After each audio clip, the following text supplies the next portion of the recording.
I know Purim is over, but allow me just to quote from the end of the Megillah, just to connect it to a lesson I think is very important that we find in our Parshas this week, Parshas Vayakhel and Pikudei.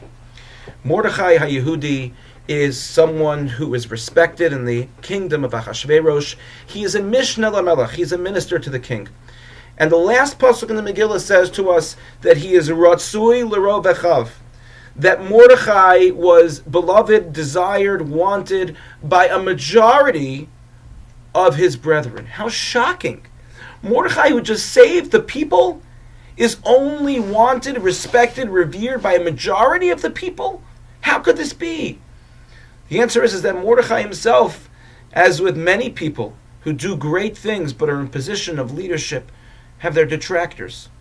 And so Mordechai was also someone who just didn't have a popularity rating that was sky high to the point that there was no detraction. Moshe Rabbeinu was referred to in Sefer Bamidbar as being a ne'eman, as being a person that God trusted. There weren't many, and was not anyone on the level of Moshe Rabbeinu. Bechol beisi ne'eman, in all of my house, Kavyachol, Hashem says, Moshe is considered to be a ne'eman. Nevertheless, Moshe Rabbeinu, in our Parsha, in Parshas Vayakhel, the Medrash explains to us that Moshe Rabbeinu was subjected to accusations of impropriety, and it came to the construction of the Mishkan where the accusations were made. The Yalkut Shimoni explains that Moshe was accused by some of the Leitzanei Hador. Leitzanei Hador were these people who didn't work. They just sat around and concocted stories and spread Lashon Hara about others. And these people said, Moshe is wealthy. It can't be that Moshe Rabbeinu had so much access to all of the gold and silver that the Jewish people gave in construction of the Mishkan. It can't be that Moshe didn't siphon some of this off for himself to enrich himself and his family. And so they started to spread rumors around the camp.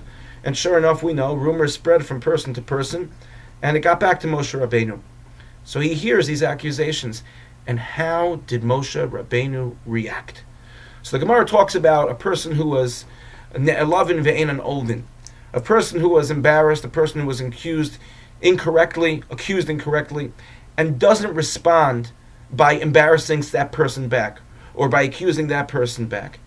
And the Gemara says that these people who have the power not to take revenge in this way are considered to be very special by HaKadosh Baruch Hu, by God. Moshe Rabbeinu does not become defensive. He defends himself, but he doesn't become defensive by accusing these Leitzanei Hador of their own improprieties. Rather, Moshe Rabbeinu says, you know what?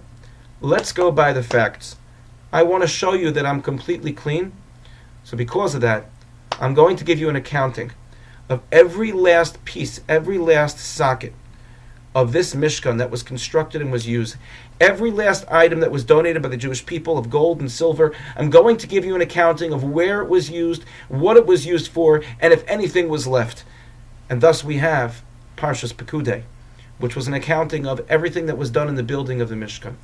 So we learn a lesson from Moshe Rabbeinu that when someone asks us a question and we may feel the need to be defensive, we can really gain a lot more just by sticking to the facts. Not personalizing, not allowing someone else who's trying to get at us to pull us down, rather to fight back and defend ourselves with grace and with the facts. That's what Moshe Rabbeinu did, and he was successful. Let's hope in our lives we can be successful as well. Thanks for listening, and have a good Shabbos.